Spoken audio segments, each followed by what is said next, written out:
En esta ocasión vamos a hacer una revisión acerca de los tumores de tejidos blandos.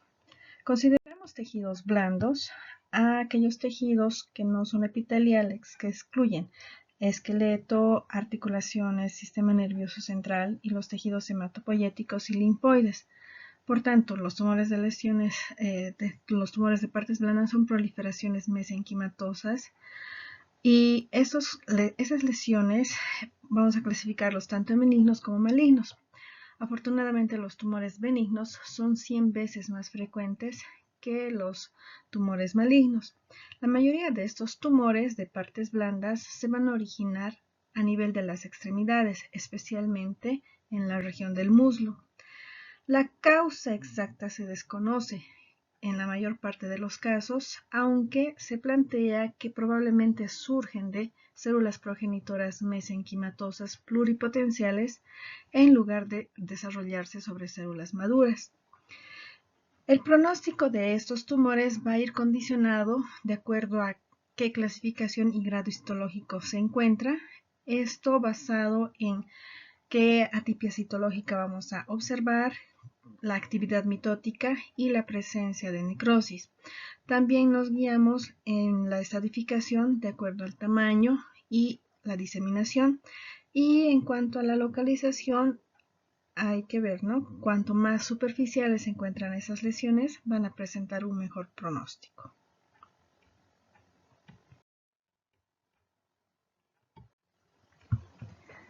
Antes de adentrarnos a ver cada uno de los tipos, vamos a ver que existe una clasificación de estos tumores de tejidos blandos y que ha ido mejorándose y evolucionándose, en el cual vamos a encontrar que hay nuevas anomalías genéticas moleculares, que hay otras características que le van a dar a estas lesiones características autolimitadas, las cuales son necesarias para realizar un tratamiento adecuado.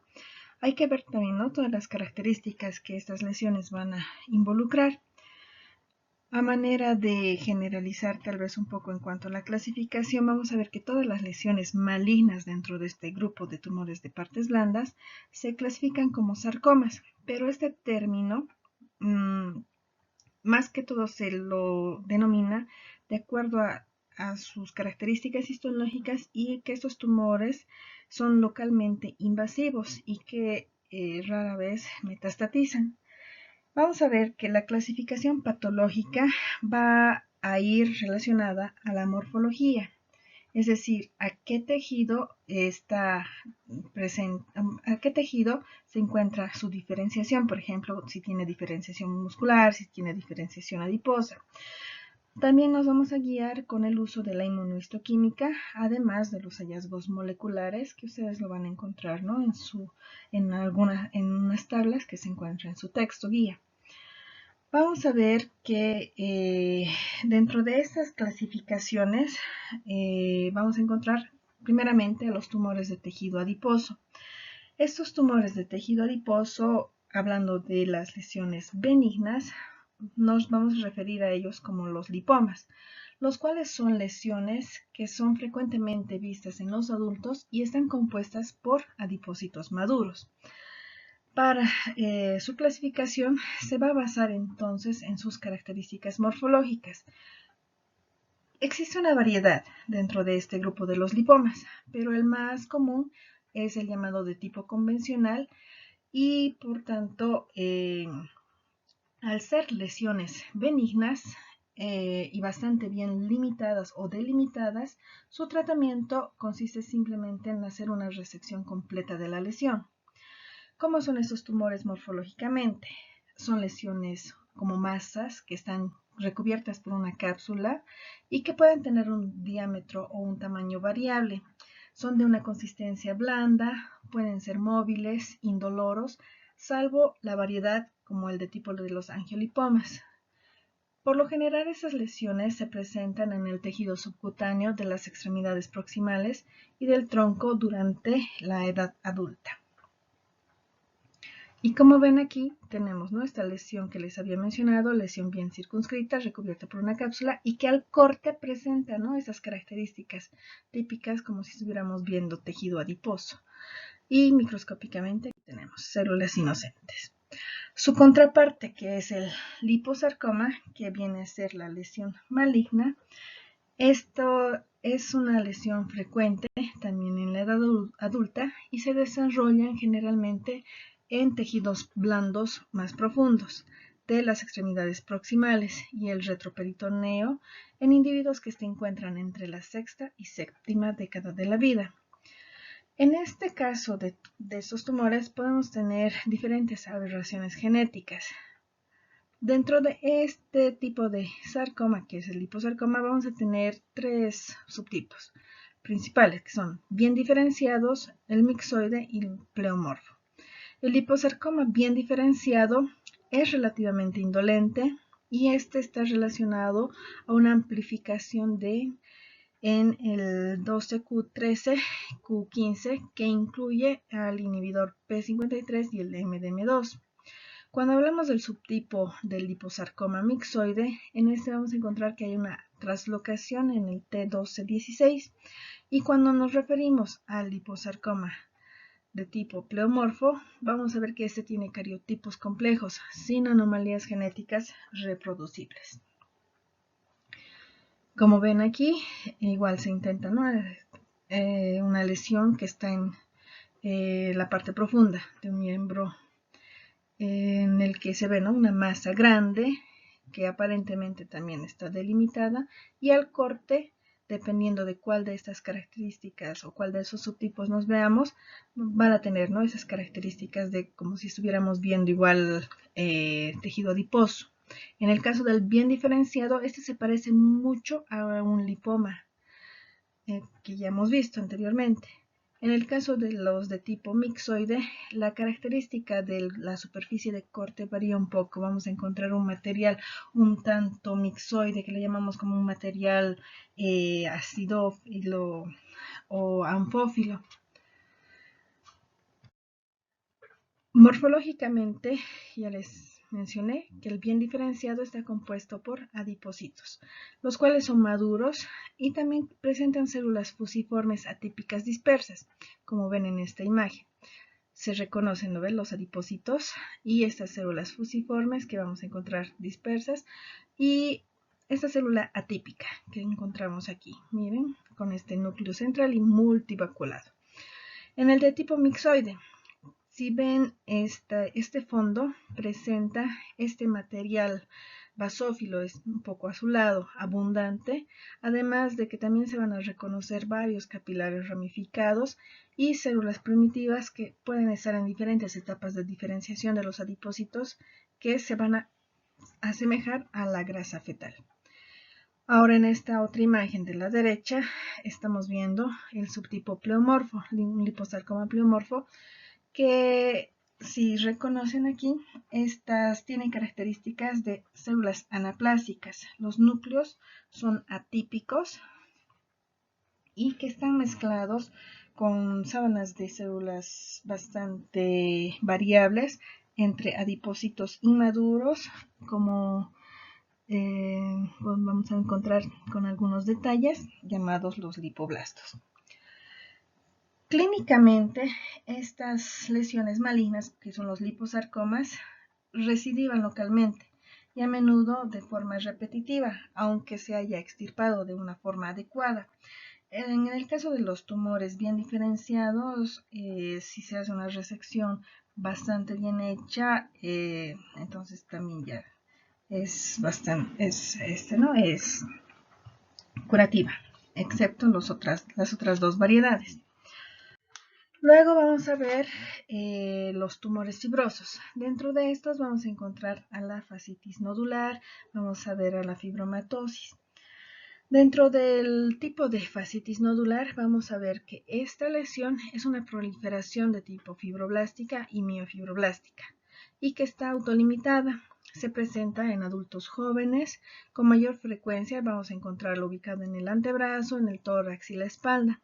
Esas lesiones se caracterizan porque tienen un crecimiento rápido que se produce en semanas o meses y están relacionadas a traslocaciones como el T1722 que produce una fusión en el MYH9 USP6. Pueden esas lesiones remitir espontáneamente y si se logra hacer la terapia quirúrgica, es decir, extirpar el tumor, rara vez van a reaparecer. Morfológicamente, estas lesiones las vamos a encontrar en las regiones de la dermis profunda, en el tejido subcutáneo o en la fascia o en el músculo. Esas lesiones son lesiones que son bien delimitadas, pero no presentan una cápsula que las recubre. Generalmente vamos a ver esas como si tuvieran una especie de áreas infiltrantes. Usualmente estas son lesiones que son menos de 3 centímetros de diámetro.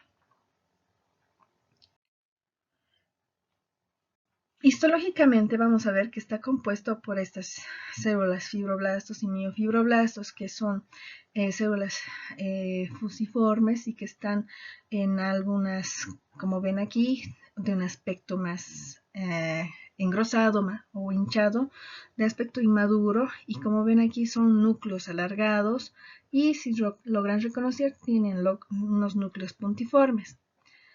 Vamos a poder encontrar mitosis frecuentes, perdón dicho, las mitosis no son frecuentes si son sin ser atípicas.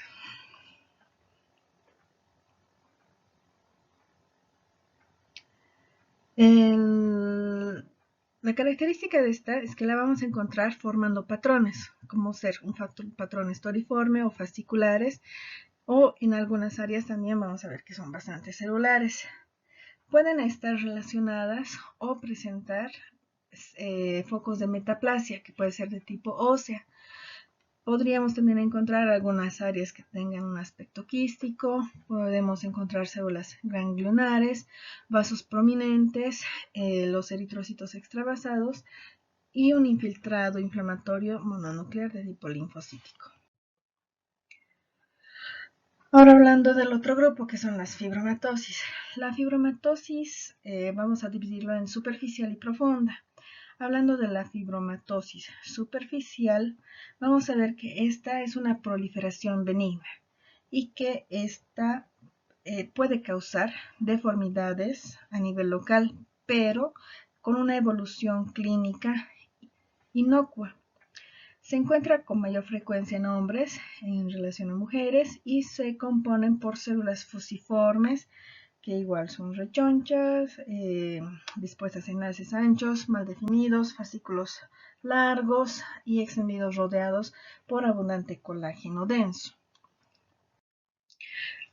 Ya viendo los subtipos clínicos que vamos a encontrar dentro de esta fibromatosis superficial, tenemos a la enfermedad de Dupuytren o la fibromatosis palmar, la cual es un engrosamiento irregular o nodular de la fascia palmar. Esta puede ser unilateral o bilateral. La incidencia aumenta con la edad. Vamos a ver que la unión a la piel suprayacente puede causarle arrugas u hoyuelos y una contractura de la flexión lentamente progresiva. El otro subtipo es la enfermedad de Lederhouse o fibromatosis plantar, que presenta usualmente esta lesión en niños menores de 10 años o incluso también hasta la adolescencia. Estas lesiones es unilateral y no provoca contracturas, pero se puede asociar con una fibromatosis palmar y peniana. En el caso de la enfermedad de Peyronie o fibromatosis del pene, esta es una induración o una masa palpable que se encuentra en la cara dorsolateral del pene con mayor frecuencia.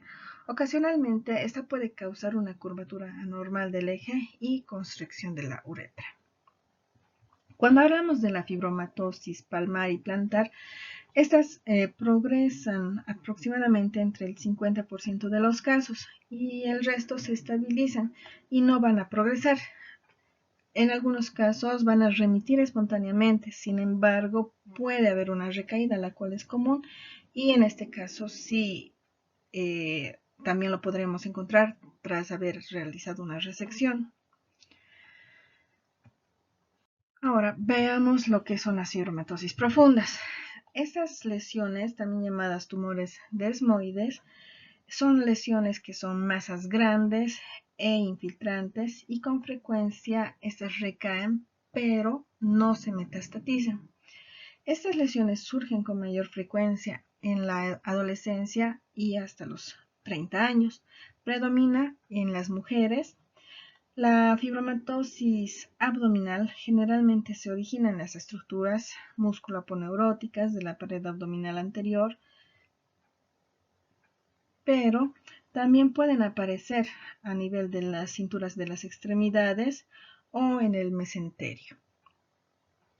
La fibromatosis profunda contiene mutaciones en los genes APC o en la de tipo beta-catenina que conducen ambas a un aumento en la señalización de la WNT. La mayoría de sus tumores contienen esta mutación de CNTNB1 o de la beta-catenina esporádicas, pero los individuos con poliposis adenomatosa familiar que tienen mutaciones en la gene APC en la línea germinal están predispuestos a la fibromatosis profunda. Morfológicamente, estas lesiones vamos a verla como masas que tienen una coloración blanco-grisácea, son lesiones firmes, como ven son mal circunscritas y en cuanto a su tamaño pueden variar entre 1 a 15 centímetros de diámetro mayor. Estas lesiones tienen la característica de ser duras, son elásticas y pueden infiltrar hacia el músculo, hacia los nervios o, como ven aquí, hacia la grasa que está circundante a esta lesión.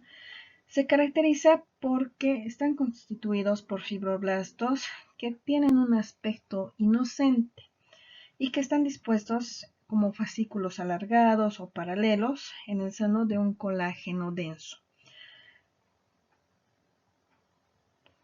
Haciendo una semejanza, su aspecto histológico resultante se parece a una cicatriz. Clínicamente, esa lesión puede ser desfigurante o incapacitante. También puede ser dolorosa. Y al tratarse de lesiones infiltrantes, la resección completa de la fibromatosis profunda puede ser difícil. Por tanto, adicional a la cirugía, se tiene como tratamiento médico también la radioterapia como alternativa a la cirugía. Ahora, hablando de los tumores de músculo esquelético. Estos tumores, a diferencia de los tumores de otros tipos de células, son neoplasias del músculo esquelético y casi todas son malignas. La variante benigna, que es el rhabdomioma, se asocia con frecuencia a esclerosis tuberosa. Entonces vamos a hablar de la lesión maligna, que es el rhabdomiosarcoma. Esta lesión es un tumor mesenquimatoso maligno que tiene diferenciación hacia el músculo esquelético. Se reconocen 4 subtipos,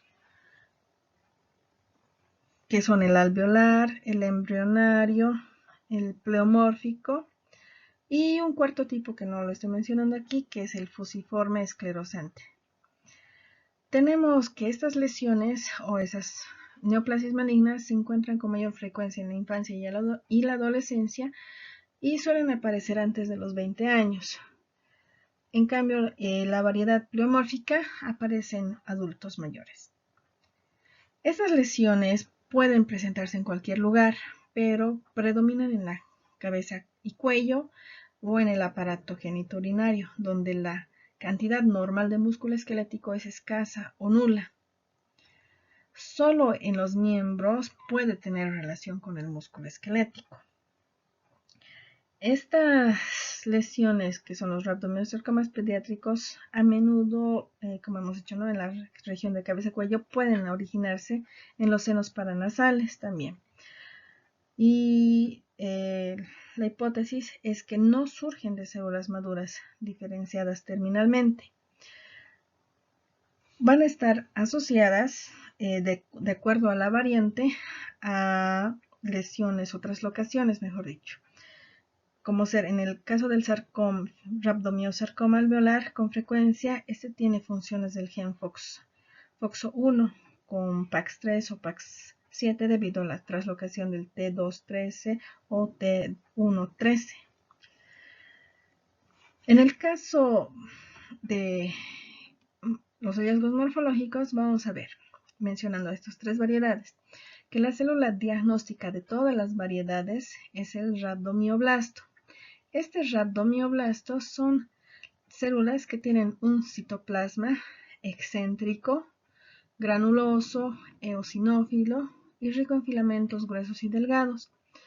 Pueden tener un aspecto de células redondas o alargadas, o pueden tener como un aspecto de células en tachuela o en forma de renacuajo. Ultraestructuralmente se podrían apreciar la presencia de los sarcómeros, y haciendo uso de la inmunohistoquímica que nos puede ayudar a su diagnóstico es la de los marcadores de vimentina, actina, desmina y mioglobina. Clínicamente, estas lesiones son bastante agresivas, suelen tratarse con cirugía, radioterapia y quimioterapia. La supervivencia va a depender de la variedad histológica y de la localización del tumor. Cuando hablamos del tumor del botrioides, este tiene un mejor pronóstico, seguida de la de tipo embrionaria, pleomórfica y alveolar. Usualmente curan en un 65% de los casos de niños, pero en adultos tiene un peor pronóstico. Y de acuerdo a la variedad o subtipo histológico, vamos a tener, ¿no?, la positividad de los diferentes marcadores de inmunohistoquímica.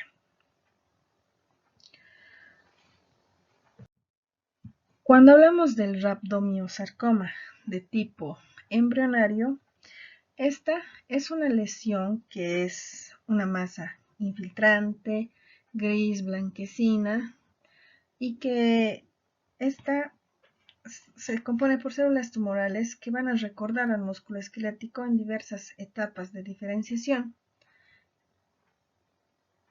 Se originan en menores de 10 años y se van a presentar tanto en cavidad nasal, órbita, oído medio, o también a nivel de la próstata y la región paratesticular. Tienen una característica microscópica de parecerse al músculo esquelético en diferentes etapas de la embriogénesis. Pueden presentarse como láminas de células malignas fusiformes o redondas con una cantidad variable de un estroma mixoide.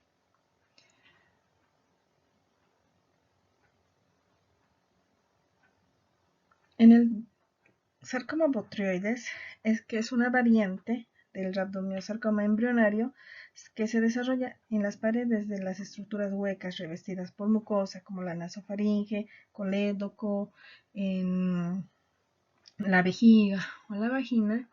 Estas crecen formando, como ven aquí, estas lesiones o masas polipoideas que son parecidas a racimos de uvas que van a sobresalir hacia la luz de la estructura hueca donde se asientan. Cuando alcanza el límite de la mucosa de las células esas células neoplásicas se forman bajo la misma como una zona hipercelular conocida como capa de recambio o de Nicholson. Pueden observarse rhabdomioblastos con estriaciones transversas. En la variante del rhabdomyosarcoma de tipo alveolar, está atravesado por una red de fibrosos, de tabiques fibrosos que que van a dividir a las células en grupos o agregados, y lo que nos va a recordar como si estuviéramos viendo los alvéolos pulmonares. Las células dentro de los agregados tienen mínima cohesión, por eso es que las estamos viendo como desprendidas. Esas células en la periferia, como ven, también se van a adherir a esos tabiques.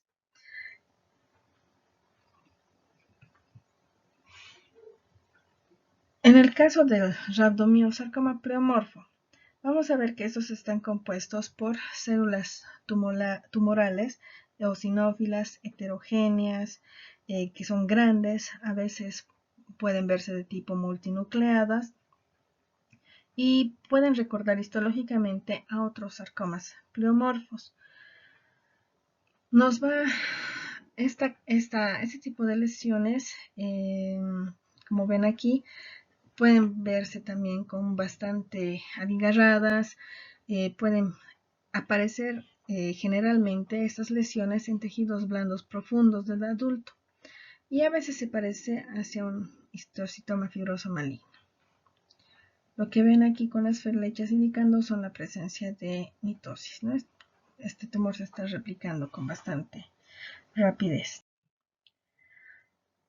Clínicamente, antes de pasar, los rhabdomyosarcomas son bastante agresivos y generalmente se tratan con resección quirúrgica, quimioterapia, con o sin radioterapia. Y de acuerdo a su tipo histológico, ya habíamos dicho, ¿no? Va a depender la supervivencia o su pronóstico. Ahora pasando al otro grupo de tumores de músculo liso, vamos a ver que dentro de este grupo vamos a encontrar la neoplasia benigna, que es el leiomioma, y su contraparte maligna, que es el leiomiosarcoma. Hablando de leiomiomas, estas son neoplasias benignas de músculo liso, que a menudo estas van a surgir a nivel del útero. De hecho, estos leiomiomas uterinos constituyen la neoplasia más frecuente en las mujeres.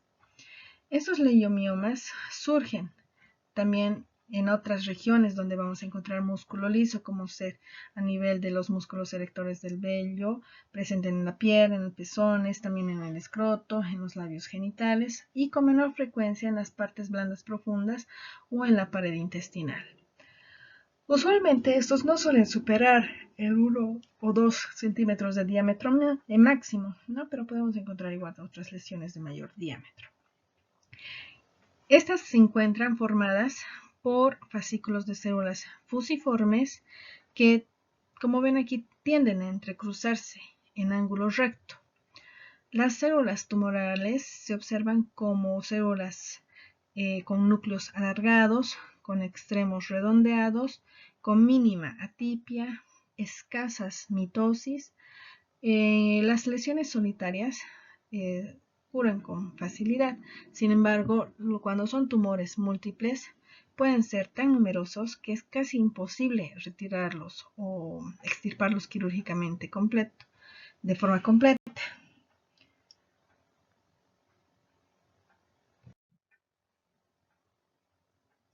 Cuando hablamos del leiomiosarcoma, vamos a ver que esta lesión maligna representa entre el 10 y el 20% de los sarcomas de partes blandas.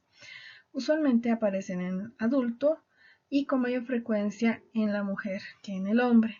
La mayoría de estas lesiones está en la piel y en las partes blandas profundas de las extremidades y el retroperitoneo. Morfológicamente, estas lesiones son masas firmes, indoloras. Los tumores retroperitoneales pueden ser grandes y voluminosos y pueden presentarse con síntomas abdominales. Histológicamente vamos a ver que estas lesiones están formadas también por células fusiformes, pero estas son grandes, voluminosas, que tienen su núcleo en forma de puro, dispuestos en fascículos entrelazados y ultraestructuralmente son células musculares lisas malignas que tienen haces de filamentos finos con cuerpos densos, vesículas pignóticas y células individuales y que están rodeadas de la lámina basal. La inmunohistoquímica nos va a permitir reconocer estas lesiones usando el anticuerpo, por ejemplo, la actina y la desmina de músculo liso.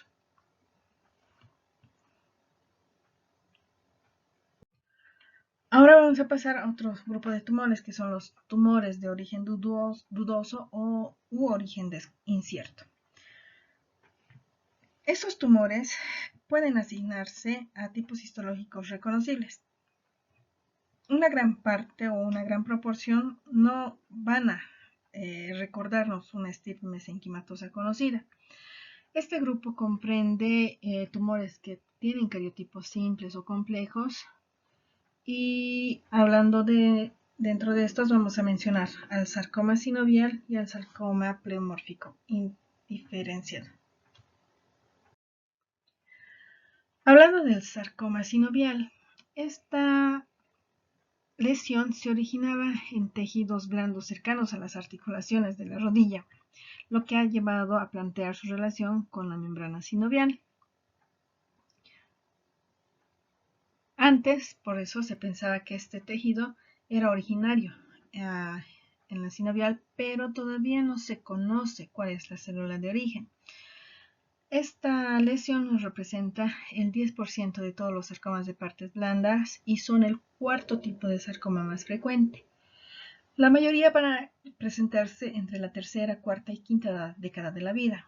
La mayoría de estas lesiones se encuentran en partes profundas y alrededor del 60-70% afectan a las extremidades inferior, sobre todo a nivel de la rodilla y al muslo. Los pacientes presentan habitualmente una masa profunda que ha estado presente durante varios años. En pocas ocasiones, los tumores están en la cabeza, cuello o en las vísceras. Su tratamiento es quirúrgico, puede haber preservación de la extremidad y también frecuentemente es el uso de la quimioterapia. Su supervivencia a los 5 años oscila entre el 25 y 62% y solo el 10 al 30% viven 10 años o más. Las metástasis se localizan con mayor frecuencia o con más frecuencia a nivel del pulmón, hueso y de modo ocasional en los ganglios linfáticos regionales. Histológicamente vamos a ver que esta lesión puede ser monofásica o bifásica. El distintivo histológico del sarcoma sinovial bifásico es una línea doble de diferenciación, es decir, tiene un componente pseudoepitelial y un componente pseudomesenquimatoso. Cuando hablamos de su componente de células epiteliales, vemos que estas son formadas por células cúbicas a cilíndricas y que van a formar esas estructuras glandulares, o también pueden crecer a manera de cordones o agregados sólidos. Cuando vemos el componente de células fusiformes, vamos a ver que estas se disponen como en fascículos celulares que son densos y que van a rodear a este grupo de células epiteliales. Muchos de estos sarcomas sinoviales pueden ser monofásicos, es decir, solo vamos a encontrar o células fusiformes o de modo excepcional solo células epiteliales. Esos tumores que solo tienen células fusiformes se pueden confundir con facilidad con un fibrosarcoma o tumores malignos de la vaina del nervio periférico. El signo o un signo característico cuando está presente son la presencia de concreciones calcificadas que en ocasiones pueden detectarse en la radiografía.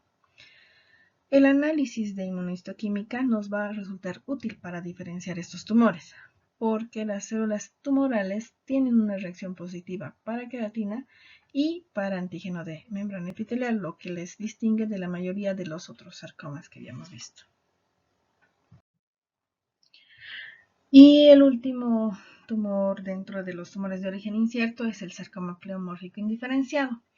Estos tumores son lesiones mesenquimatosas malignas que van a presentarse con células pleomorfas de alto grado, que no se pueden clasificar en una categoría mediante combinación histomorfológica, inmunofenotípica o ultraestructura o con genética molecular. Es decir, corresponden a tumores mesenquimatosos con células pleomórficas de alto grado que no las podemos encajar en los grupos anteriores que habíamos visto. Usualmente estas lesiones se presentan en zonas profundas de las extremidades. Ocasionalmente se lo llamaba como un histiocitoma fibroso maligno. La mayoría de estos tumores son aneuploides, que presentan varios cambios cromosómicos estructurales y numéricos. En general, esas son lesiones grandes que pueden medir hasta 10 o 20 centímetros y son de un color blanquecino, grisáceo, presentan zonas de necrosis y hemorragia y a nivel histológico vamos a ver que están formadas por células poligonales, fusiformes, anaplásicas, grandes, que tienen núcleos hipercromáticos, que son irregulares, abundantes mitosis vamos a encontrar en esta lesión y la presencia, ¿no?, de la necrosis de tipo coagulativa. Estas lesiones malignas tienen un mal pronóstico. Son bastante agresivas y que se tratan con cirugía, con quimioterapia, con o sin radioterapia adyuvantes. Su pronóstico es generalmente malo, como ya hemos dicho, y la presencia de metástasis pueden estar presentes entre un 30 o un 50% de los casos. Entonces, hasta ahí tenemos la revisión de los tumores de tejidos blandos.